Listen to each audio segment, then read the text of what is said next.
जय सिया राम, जय श्री कृष्ण। गुरु पूर्णिमा की आप सभी भक्तों को, सभी प्रभु प्रेमियों को बहुत बहुत शुभकामनाएं और बधाई। ये एक ऐसा दिन है जब शिष्य अपने समर्पित भाव से गुरु के चरणों में जाता है और अपने जीवन मुक्त की कामना करता है। देखिए, संसार के जितने ही रिश्ते, जितने ही बंधन पारिवारिक रिश्ते हैं, वह सब हमको संसार से, माया से जोड़ने वाले हैं। ये एक ऐसा ही रिश्ता है गुरु शिष्य का, जिसमें गुरुदेव अपने विवेक से, ज्ञान से, भक्ति से अपने शिष्य को ओत-प्रोत करके उसे इस संसार की आसक्ति से, इस बंधन से मुक्त करते हैं। गुरु शिष्य का एक ऐसा रिश्ता है, उस रिश्ते का कहीं कोई शानी नहीं है। इसलिए हमारे ऋषियों ने, मुनियों ने, सबने एक भाव से कहा कि गुरु गोविंद दोनों खड़े, काके लागू पाए, बलिहारी गुरुदेव की गोविंद दियो मिलाए। उसी गुरु का स्थान श्रेष्ठ है जो शिष्य को गोविंद से मिलाए। गुरु बनाने का मूल अर्थ यही होता है कि शिष्य को सद्गुरु भगवान से मिलाए। माध्यम गुरु है, तो इसलिए गुरु का पूजन, गुरु का सम्मान, गुरु के प्रति समर्पित भाव होता है। क्योंकि हम जब कभी किसी से पाना चाहते हैं तो हमें नीचे होना ही पड़ता है।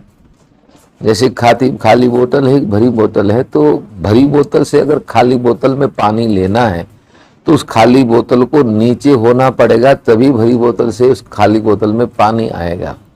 ऐसे ही जब शिष्य गुरु के पास जाता है तो अपने धन के, अपने पद के, सब प्रतिष्ठा से मुक्त होकर सिर्फ एक समर्पित भाव से गुरु के चरणों में जाए तो निश्चित रूप से मैं ये विश्वास से कहता हूँ कि उस शिष्य का, उस साधक का, उस भक्त का कल्याण होता है। क्योंकि मानसकार ने लिखा है, पूज्य गोस्वामी जी ने, कि गुरु के वचन प्रतीति न जेहि, सपने सुगमन सुख सिद्धिते ही। गुरु के वचनों पे जिसको विश्वास नहीं होता है, उसको स्वप्न में भी सुख और सिद्धि की प्राप्ति नहीं होती। तो सबसे पहले तो अगर आपको किसी संत के ऊपर, किसी सदगुरु के वचनों पे पूर्ण विश्वास हो, उनमें पूर्ण आस्था हो, तभी उनको अपना गुरु बनाना चाहिए। और अगर खाली ये है कि भी हमको तो एक मंत्र लेना है, हम तो बस दीक्षित होना चाहते हैं, तो उससे कल्याण नहीं होगा। आपको पूर्ण विश्वास हो और जब उनके प्रति पूर्ण श्रद्धा हो, तभी मंत्र लें। और मंत्र लेते हैं तो मंत्र लेने के बाद में आप उसका निरंतर जाप करें, और जिस भाव से आप उनके शरण में आए हैं तो उस भाव से आप हमेशा रहें। ऐसा नहीं कि दुनिया कुछ कहे, कई बार होता है कि लोग कहते रहते हैं कि अरे वो तो ऐसे संत है, वो तो ऐसे संत है। वो पहले आपका भाव होता है कि आप उनके ऊपर, उनके प्रति गुरु भाव रखते हैं, श्रद्धा भाव रखते हैं। और जब लोगों की लोक निंदा से अगर आपका भाव बदल जाता है तो ये गलत है। लोग कुछ भी कहें, आपकी निष्ठा, आपकी श्रद्धा सच्ची होनी चाहिए। और आपकी निष्ठा और आपकी श्रद्धा सच्ची है तो निश्चित रूप से चाहे दुनिया कुछ भी कहे, आप अगर वो भाव रखते हैं तो चाहे गुरु के पास कुछ भी नहीं है, मैं तो इतना कहूंगा, पर उस शिष्य का, उस साधक का परमात्मा कल्याण करता है। इसमें कोई दो राय नहीं, कहीं भी कोई संशय नहीं कि भाई उसमें उसका कल्याण नहीं होता। लेकिन कल्याण तभी होगा जब वो श्रद्धा भाव रखेगा। मैं मेरे जीवन की कहूँ तो मैं तो समझता भी नहीं था, लेकिन गुरु जी की मुझे आशीर्वाद मिला, उनकी कृपा मिली। लेकिन उनके सांकेतवास होने के बाद में जब मुझे विवेक हुआ तो आज भी मैं उनके उस आशीर्वाद को, उनके शब्दों को लेके चलता हूँ।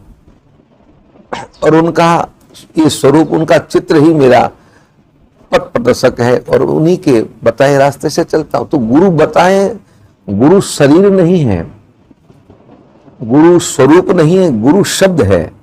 आप जिस संत में, जिस ये शब्दों से आपके जीवन में परिवर्तन होता है, आपके जीवन में कुछ अलग आपको महसूस हो, एक विशेष आनंद की अनुभूति होती है, तो आप ये समझे कि वो हमारे गुरु, अगर चाहे वो आपको मंत्र दें चाहे न दें। कई बार ऐसा होता है हमारे समाज में कि कब तो गुरु तो तभी होता है जब दीक्षा दे दे, जब मंत्र दे दे, जब कंठी बांध दे तभी गुरु होता है। ऐसा नहीं है, कंठी बंधे न बंधे, मंत्र मिले न मिले, लेकिन अगर आप किसी को गुरु मानते हो तो चाहे भले वो आपको मंत्र न दें, लेकिन आप उनके शिष्य पक्के हैं। क्यों? क्योंकि आपकी श्रद्धा, आपकी निष्ठा उन संत के प्रति है, तो आप निश्चित ही उनके शिष्य, वो चाहे भले न माने। तो उस रूप में जब वो संत आपको अधिकार नहीं देता है, तो वहां जिस संत का इष्ट है, जैसे अगर कोई राम जी के आराधक है, कोई कृष्ण के आराधक हैं, कोई हनुमान जी के आराधक है, कोई शंकर जी के, तो भगवान शंकर, हनुमान, कृष्ण, राम वो उस साधक का कल्याण करते हैं। क्यों? क्योंकि वो ये भगवान हमेशा अपने भक्त का मान रखते हैं। जैसे अगर कोई किसी संत के प्रति समर्पित उनको गुरु भाव में पूजन करता है, और संत कहते भाई मैं अपने ऊपर नहीं लेता, मैं तो नहीं, उनका कई का संतों का संकल्प होता नहीं दीक्षा देते, तो भगवान जानते हैं ये जो मेरा भक्त है, जो समर्पित भाव से मेरा भजन कर रहा है, अगर इनको ये गुरु मानते हैं तो संत तो शायद हो सकता है उनके भजन से कल्याण हो ना हो, बाकी मैं विश्वास से कहता हूं और प्रमाणिक है कि उस साधक का कल्याण अवश्य होता है। क्यों? क्योंकि उसमें सीधी कृपा परमात्मा की मिलती है। देखिए, गुरु बनाने का ही औचित्य यही है कि हमको परमात्मा को पाना। गुरु बनाने से ऐसा तो नहीं कि हम जो नुगरे हैं उससे सुगरे हो जाए या एक ऐसे जी की एक औपचारिकता हो गई, नहीं। गुरु बनाने का कारण एक ही है कि हमें परमात्मा की प्राप्ति हो करनी है, हमें ईश्वर को समझना है, ईश्वर को प्राप्त करना है। तो ईश्वर को प्राप्त तो आप तभी कर पाएंगे जब ईश्वर की कृपा होगी, क्योंकि मानसकार ने स्पष्ट लिखा है, वाल्मीकि जी कहते हैं कि प्रभु जग पेखन तुम देखन हारे, विधि हरि शंभु नचावन हारे, ते नहीं जानो मर्म तुम्हारा और तुम्ही को जानन हारा, सो जान ही जीव देही जनाए। आपको वही जान पाता है जिसको आप जनाना चाहते हैं, और जानत तुम्हें हुई जाए। तो भगवान जब जनाना चाहते हैं, भगवान जब कृपा करते हैं, तभी हम उनके स्वरूप को प्राप्त कर सकते हैं। और मैं कहता हूं निश्चित भगवान उस पर कृपा करते हैं जो अगर निष्ठा भाव से एक को पकड़ ले, बस फिर इधर उधर डोले नहीं। मैं तो उन सभी भक्तों से, सभी शिष्यों को, सभी प्रियजनों को, प्रेमियों को यही कहूंगा कि आप जिस संत में आपके जो सदगुरु हैं, जो गुरुदेव हैं, उनके प्रति आप पूर्ण निष्ठा भाव और समर्पित भाव रखें और उनके वचनों का विश्वास करके उस नाम का निरंतर जाप करते रहें, और यही आपके कल्याण का मार्ग होगा। हाँ, अगर हम खाली गुरु बना ही लें, मंत्र ले लें, कितना भी बड़ा सिद्ध महात्मा क्यों ना, उसका भी अगर हम मंत्र ले लें, लेकिन अगर उसका हम भाव से जाप न करें, समय समय पे गुरुदेव के जाके उनसे अपने संशयों का निवारण न करें, तो भले महाराज आप कितने भी बड़े संत से ले लो, आपका कल्याण नहीं। कल्याण तो तभी होगा जब आप उसका निरंतर जाप करेंगे। गुरु जाप करेगा, शिष्य भी जाप करेगा, दोनों का भजन होगा, और यही है। पर हमारे जो शास्त्र कहते हैं उसके अनुसार गुरु बनाने का कारण एक ही होता है कि गुरु के वचनों से, देखिए मंत्र तो वही है जो किताबों में मिलते हैं। गुरुदेव कोई नए मंत्र नहीं देते, जो पुस्तकों में वही मंत्र वो देते हैं। तो फिर पुस्तक में मंत्र पढ़ के भी तो आप भजन कर सकते हो, लेकिन नहीं, ऐसा संभव नहीं होता है। जब कोई जाप करता है तो उसकी उस मंत्र के ऊपर सिद्धता हो जाती है। मानस तो गीता प्रेस गोरखपुर की दुकान पे मिलती है, तो लाके पढ़ लो, फिर हम लोगों से सुनने की जरूरत कहाँ है। लेकिन निचोड़ होता है, सार होता है, संत अपने चिंतन से, अपने भजन से, अपने मनन से उसका सार निकाल के शिष्य को देता है, सदगुरु देता है, तो उसी से उस शिष्य का कल्याण होता है। उसको उतना चिंतन करने की जरूरत नहीं पड़ती है। ऐसे ही उनका आशीर्वाद, उस मंत्र के ऊपर उनका अधिकार होता है, उस अधिकार के आधार पे वो मंत्र देते हैं, तो उससे कल्याण होता है। कल्याण करने वाले तो हमारे बाबा बजरंगी है, हनुमान जी है, कन्हैया है, शंकर जी हैं, और तीनों को, इन सबको तो गुरु ही का भगवान कृष्ण को गुरु कहा, कृष्णम वंदे जगत गुरु। भगवान शंकर जी को कहा तुम त्रिभुवन गुरु वेद बखाना, और हनुमान जी को कहा जय जय जय हनुमान गोसाई। तो ये सबसे बड़े गुरु हैं, पर उसमें कोई माध्यम संत बनता है तो माध्यम को रखो। अब मुझे भी कई लोग गुरु भाव में मानते हैं, पर मेरा एक नियम है, नहीं है देता मंत्र। तो आप लोगों से मेरा यही निवेदन है, जो भी अगर श्रद्धा भाव रखते हैं उनके में हृदय को ठेस तो नहीं पहुंचा सकता, उनको ये तो नहीं कह सकता कि आप नहीं मानो, आप मानो।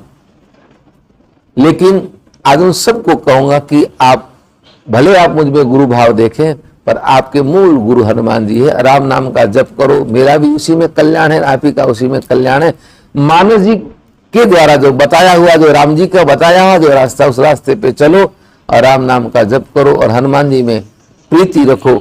यही एक है जो इस भवबंधन से काट सकता है मेरा बाबा, क्योंकि चारों युग प्रताप तुम्हारा, और कलयुग के अंदर तो विशेष रूप से हनुमान जी रहे इसलिए है कि राम भक्तों को संसार में भटकने न दें। और इसलिए अगर जो राम भक्ति करता है, राम जी का आश्रय ले लेता है, हनुमान जी उस जीव को पूर्ण रूप से सुशोभित करके, सद्गुणों से युक्त करके भगवान के चरणों में पहुंचाने का ही बाबा का काम है।